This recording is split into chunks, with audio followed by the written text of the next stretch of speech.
ከዚህ በኋላ P2P የሚባል ነገር አያስፈልጋችሁም። አዎ አያስፈልጋችሁም። በዛሬ ቪዲዮአችን ላይ ድሮ የምንጠቀማቸውን እንደ Binance, Bybit እና ሌሎች ፕላትፎርሞችን ያስናቀ ኢትዮጵያ ንግድ ባንክ በቅርቡ ያስተዋወቀውን CBE Connect የተባለውን ፕላትፎርም ነው። በዚህ ቪዲዮ ላይም CBE Connect ምንድነው፣ ዋና አገልግሎቶቹና ጥቅሞቹ ምንድነው፣ ይሄንን አፕሊኬሽን ለመጠቀምስ ምን ያስፈልጋልና ይሄ አፕሊኬሽን የሚደብሩት ጎኖቹ ምንድናቸው የሚለውን የምናይ ይሆናል። ቪዲዮ እንደሚመቻችሁ አልጠራጠርም። ቪዲዮ ላይክ ያረጋችሁ ለቻናላችን አዲስ ከሆናችሁ ሰብስክራይብ ያረጋችሁ ወደ ቪዲዮ CBE Connect ምንድነው ወደሚለው ስንመጣ CBE Connect ማለት ኢትዮጵያ ንግድ ባንክ በቅርቡ ያስተዋወቀው አንዱ ፕላትፎርም ነው ማለት ነው። ይህ ፕላትፎርምም ከውጭ ሀገር ሆናችሁ ወር ደግሞ ኢትዮጵያ ውስጥም ዶላር ወደ ውጭ መላክ የምትችሉበት ፕላትፎርም ነው ማለት ነው። CBE Connect ማለት ምንድነው ካላችሁኝ ደግሞ መልቲ ከረንሲ ዋሌትን ይባላል ማለት ነው። በዚህም ዋሌት ላይ ብራችሁንም ብቻ ሳይሆን ዶላራችሁንም አንድ ላይ ማስቀመጥ ትችላላችሁ። ዶላርን ከማስተር ካርዳችሁ ወር ደግሞ ከተለያዩ ከፎሬክስ ብሮከሮችና ከፎሬክስ ተቋማቶች ወደ CBE Connect ወደ ተባለው ዋሌት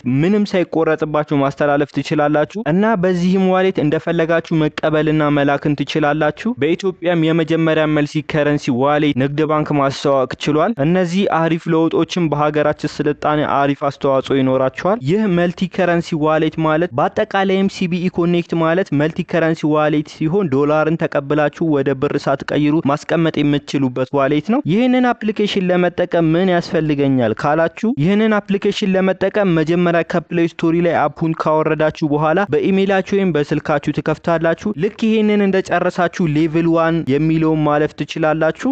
ቆይ የብዙዎቻችሁ ጥያቄ አሁን ሌቭል 1 ሌቭል 2 ምንድነው አይደል? ስለዚህ ቀለል አድርጌ ላብራራላችሁ። ሌቭል 1 ማለት ልክ አፕሊኬሽኑን ዳውንሎድ አድርጋችሁ በኢሜይል ወይም በስልክ ቁጥራችሁ ከፍታችሁ ልክ እንደጨረሳችሁ ያለው ኢንተርፌስ ሌቭል 1 ይባላል። ይህ ሌቭል አፑን ጸጥ ብላችሁ ማየት የምትችሉበት እንጂ ዶላር መቀበልም ሆነ መላክ አትችሉም። ታዲያ ምን እናርግ? አካውንታችንን እንዴት አድርገን ነው ከሌቭል 1 ወደ ሌቭል 2 ማሳደግ የምንችለው ካላችሁኝ መፍትሄ አለ። ወደ አፑ ትመለሱና አፕግሬድ ዩር አካውንት የሚለውን መንካት፣ ከዛም በፓስፖርት ወይም በናሽናል አይዲ ቬሪፋይ በማድረግ ወደ ሌቭል 2 ማድረግ ትችላላችሁ። ወደ ሌቭል 2 ካደጋችሁ በኋላ ከማስተር ካርዳችሁ ወይም ከተለያዩ ኦንላይን ፕላትፎርሞች እንደ ብሮከሮች እንደ ፎሬክስ ብሮከሮች ላይ ያላችሁን ዶላር ወደዚህ ፕላትፎርም መላክ ትችላላችሁ። ከዛም ወደ ፈለጋችሁ ባንክ መላክ ትችላላችሁ። ዋና አገልግሎቶች ውስጥ ጥቅሞች ውስጥ ወደሚለው ደግሞ ስንሄድ በአንደኛ ደረጃነት የምናየው የተለያዩ የገንዘብ አይነቶች መደገፉ ኦር ደግሞ መልቲ ከረንሲ ሰፖርት ነው ማለት ነው። ተጠቃሚዎች በኢትዮጵያ ብርና በአሜሪካ ዶላር ኦር ደግሞ USD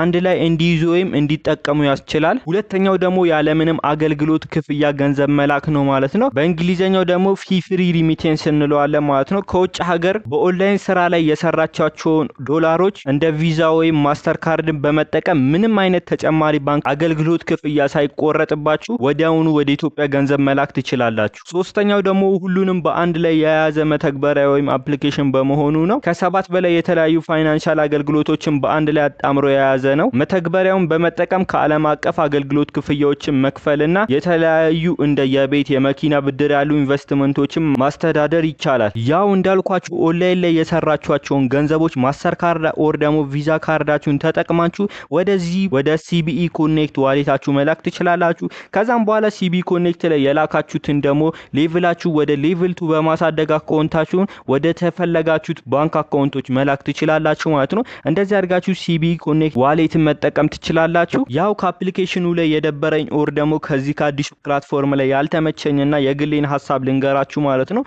ይሄ ፕላትፎርም እንደሚታወቀው በባንክ ሬት ነው የሚሰራው ማለት ነው። የዶላር ዋጋዎችን በየቀኑ እዛ ፕላትፎርሙ ላይ ማግኘት ትችላላችሁ። ግን እኛ የምናውቀው ከዚህ በፊት P2P በመንሸጥበት ጊዜ ዶላር የምንሸጠው ኦር ደግሞ USDTያችንን የምንሸጠው በብላክ ነበር ማለት ነው። በ180 በ190 ሬት ድረስ ነበር ማለት ነው። አሁን ግን በዚህኛው በባንክ ሂሳብ ስለሆነ ዋጋው በሚወርድበት ጊዜ ትንሽ እሱ ደብሮኛል። ግን ያለምንም ማጭበርበር ኦር ደግሞ ምንም ህግ ሳንጥስ በቀላሉ የሰራነው ወደ ቪዛ ካርዳችን ኦር ደግሞ ወደ ማስተር ካርዳችን በመላክ እንዲያርገን መቀበል እንችላለን። እንዳልኳችሁ የተለያዩ ኦንላይን ላይ የሰራችኋቸውን ስራዎች ወደ ወደ ሲቢ ዋሌት ማስተላለፍ ከፈለጋችሁ መጀመሪያ ቪዛ ካርድ ኦር ማስተር ካርድ ሊኖራችሁ ይገባል ማለት ነው። ከዚህ በፊት ባይቢት ላይ እንዴት ማስተር ካርድ ማውጣት እንደምትችሉ ቪዲዮ ሰርቼላችኋለሁ ማለት ነው። እሱን ገብታችሁ ማየታችሁን እንዳትረሱ። እንደዚህ አድርጋችሁ ወደ ባይቢት ኦር ማስተር ካርድ ወደ ባይቢት ወይም ወዳላችሁ አንዱ ማስተር ካርድ ዶላራችሁን ካስተላለፋችሁ በኋላ ቀጥታ ወደ ሲቢ ኮኔክት ዋሌታችሁ ማስተላለፍ ትችላላችሁ ማለት ነው። ፒ2ፒ ለመሸጥ የተቸገራችሁ ብዙዎቻችሁ እንዲያርጋችሁ መሸጥ ትችላላችሁ። ኦር ደግሞ ዶላራችሁን ቀጥታ ወደ ብር አምጥታችሁ መቀየር ትችላላችሁ። ካልፈለጋችሁም ደግሞ ልክ ዶላሩን ቀጥታ እንዳመጣችሁት ከነ ዶላሩ ምንም ወደ ኢትዮጵያ ብር ሳይቀየር እንዲቀመጥላችሁ ማድረግ ትችላላችሁ ማለት ነው። በዛም ተጠቅማችሁ የተለያዩ ክፍያዎችን መክፈል ትችላላችሁ ይላል። እስካሁን ድረስ እኔ ባረኩት ጥናት ይሄንን በሙሉ መረጃ አግኝቻለሁ ማለት ነው። እናንተም የራሳችሁን ጥናት እንድታረጉ ስለጠይቃለሁ። ሙሉ በሙሉ እኔ ወዳልኩት ሄዳችሁ ሙሉ ነገር መስራት የለባችሁም።